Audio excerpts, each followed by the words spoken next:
Hey everyone, welcome back. In this video, I'll show you how to monitor application errors with Process Monitor step by step. A Process Monitor is a powerful Microsoft Sysinternals tool that helps you identify file access issues, registry errors, missing files, and permission problems that can cause applications to fail. So let's get started. First, open Process Monitor on your Windows computer and run it as an administrator if prompted. When the application launches, it will immediately begin capturing system activity, including file operations, registry access, process events, and thread activity.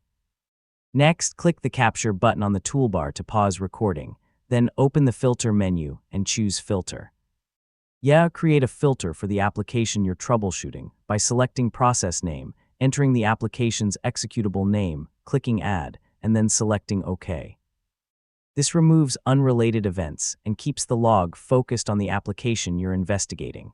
Now, click the Capture button again to resume monitoring.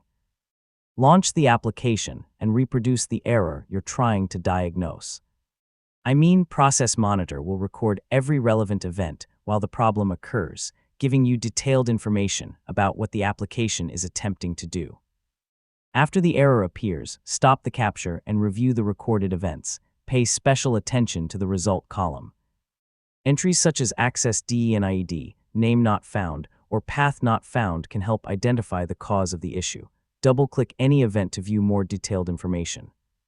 If needed, save the log so you can analyze it later or share it with technical support for additional troubleshooting. And that's it. You now know how to monitor application errors with Process Monitor and use the captured data to diagnose Windows and software problems more effectively. If this tutorial helped you, don't forget to like the video, share it with your friends, and subscribe for more easy tech guides.